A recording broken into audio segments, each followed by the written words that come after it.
नमस्कार दोस्तों, आज हम शुरू कर रहे हैं अलाउद्दीन खिलजी का अगला पार्ट। दोस्तों, अलाउद्दीन खिलजी का पहला वाला पार्ट था वह तो डाल दिया, उसकी जो प्रेम कथा थी चिमना के साथ में तथा महमूद शाह मंगोली के साथ में। इसके पश्चात हम चलते हैं दक्षिण भारत की ओर और इसने पहले राजा बनते ही क्या क्या चालू किया था और क्या बंद किया था। अलाउद्दीन खिलजी जो शासक बना, शासक बनते ही सरकारी उत्सव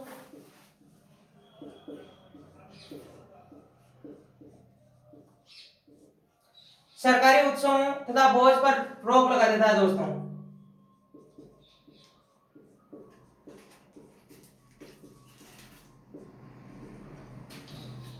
मना कर देता है साथ ही कि बिल्कुल मना है, नहीं तो सरकारी उत्सव मना सकते और नहीं कोई भोज कर सकते। इसके पश्चात यह दोस्तों एक गुप्तचर विभाग की स्थापना करता है।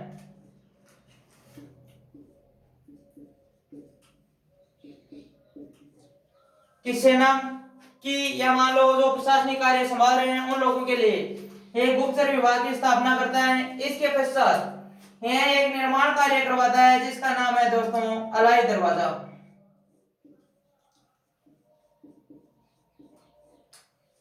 अलाई दरवाजा को इस्लाम का नगीना बोला जाता है। दोस्तों,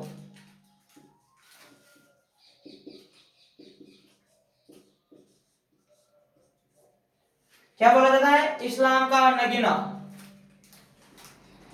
तथा यही अलाउद्दीन खिलजी बाजार नियंत्रण प्रणाली स्थापित करता है। दोस्तों,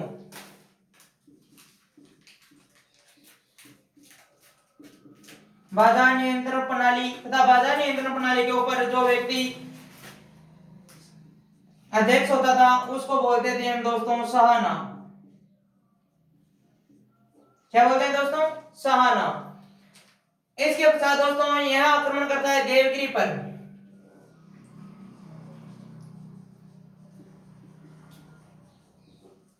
देवगिरी पर आक्रमण किया था 1294 में तथा इससे जो संधि की गई थी और देवगिरी का शासक विद्रोह कर देता है दोस्तों, तथा अपने साम्राज्य को पूर्ण आजाद मानता है। इसके कारण अलाउद्दीन खिलजी फिर अभियान भेजता है देवगिरी पर 1307 में। दोस्तों, कब भेजता है? 1307 ईस्वी में आक्रमण भेजता है और विजय प्राप्त करता है तथा देवगिरी को दिल्ली में शामिल कर लेता है। दोस्तों, कहां शामिल करता है? दिल्ली में शामिल कर लेता है। तथा इसी समय 1299 में इसने गुजरात पर आक्रमण किया था और गुजरात पहली बार दिल्ली सल्तनत में शामिल हुआ था, अर्थात दिल्ली में शामिल हुआ था गुजरात।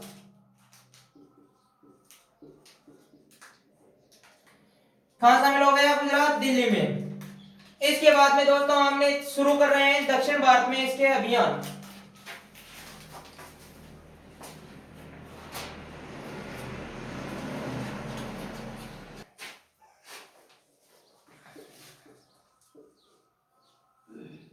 हाँ दोस्तों, 1298 में गुजरात पर आक्रमण करता है। 1298 दोस्तों, तथा यहां पर शासक था करण बघेला।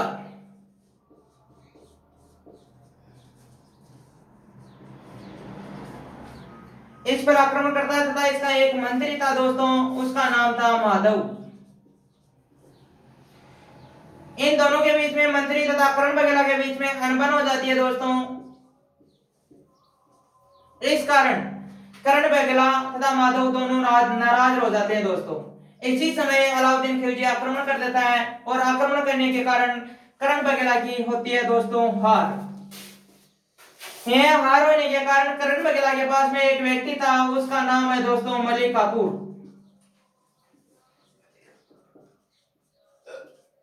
क्या नाम है दोस्तों? मलिक काफूर। इस मलिक काफूर को अलाउद्दीन खिलजी खरीदता है, अर्थात इसको गुलाम बनाता है। दोस्तों,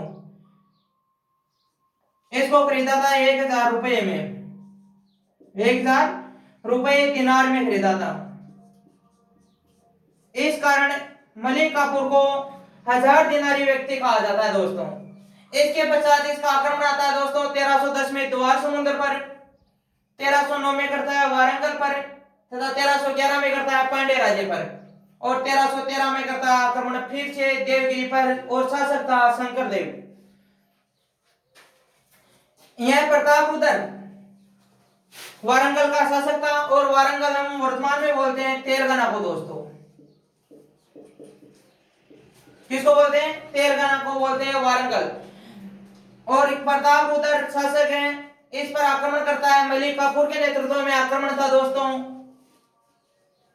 प्रतापरुद्र पर आक्रमण है, इसी कारण प्रतापरुद्र की हो जाती है दोस्तों हार।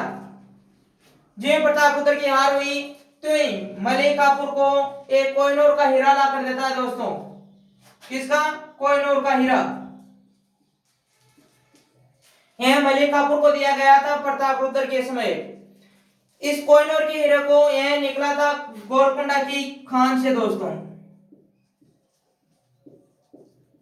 गोलकुंडा की कोयले की खान थी दोस्तों, इस खान से प्राप्त होता है। इसके पश्चात इसकी मृत्यु हो जाती है अलाउद्दीन खिलजी की। इसके पश्चात अगला शासक आता है मुबारक खिलजी दोस्तों। मुबारक खिलजी 1316 से लेकर 1320 तक। एक हमारे इतिहासकार हुए हैं बर्नी।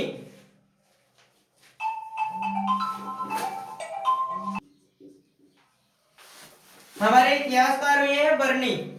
बर्नी इस मुबारक खिलजी के बारे में बोलते हैं दोस्तों, यह नगन होकर आ जाता था दरबार में। नगन होकर दरबार में पहुंच जाता था दोस्तों। यह मुबारक खिलजी समय को पैगंबर का सेनापति मानता है दोस्तों। पैगंबर का सेनापति तथा इसकी हत्या एक व्यक्ति करता है, वह आगे चलकर मुबारक खिलजी के नाम से शासक बनता है दोस्तों। इसके पश्चात अगला वंश शुरू होता है दोस्तों, तुगलक वंश।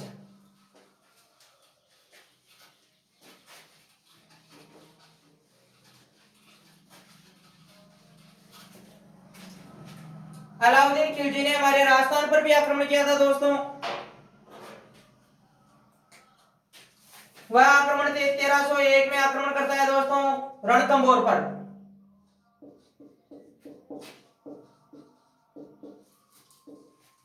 रणथंभौर का शासक था हमीर। इसके पश्चात आक्रमण करता है 1303 पर। वह आक्रमण था दोस्तों चित्तौड़ पर। इस समय यहाँ का शासक था राहुल रतन सिंह और इसकी रानी हुआ करती थी दोस्तों पद्मनी। और वह पद्मनी को प्राप्त करने के लिए चित्तौड़ पर आक्रमण किया था दोस्तों। फिर आता है दोस्तों 1308, यहाँ आक्रमण करता है सिवाना पर। सिवाना पर आक्रमण करता है, यहाँ का शासक था शीतल देव।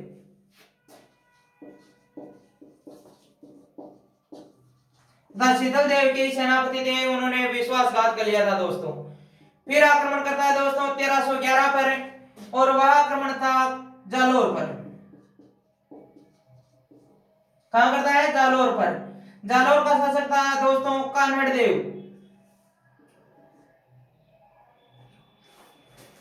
कौन? 1311 में आक्रमण करता है कान्हड़ देव पर और इसका बेटा था, उसका नाम था दोस्तों वीरमदेव। और इस अलाउद्दीन खिलजी की एक पुत्री थी दोस्तों, उसका नाम था फिरोजा।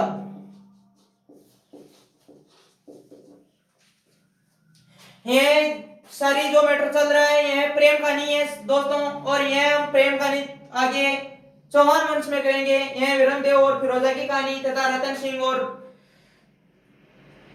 पद्मनी की कहानी कहां करेंगे? चौहान वंश में। इसके पश्चात दोस्तों इसने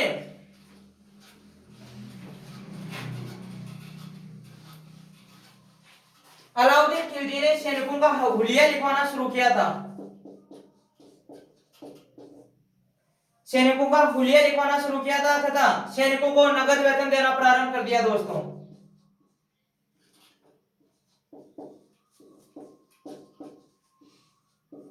नगद वेतन देता है तथा अपनी स्थायी सेना रखता है दोस्तों। इसकी स्थायी सेना में दोस्तों 3,75,000 सैनिक थे।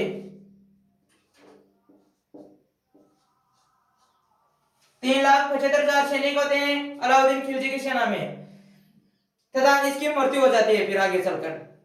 अब दोस्तों आगे शुरू होगा हमारा तुगलक वंश और वह तुगलक वंश हम शुरू करेंगे अगले पार्ट में। ऐसे दोस्तों आपसे थोड़ी रिक्वेस्ट है, हमारे चैनल को लाइक तथा अपने दोस्तों के साथ शेयर जरूर करें। धन्यवाद।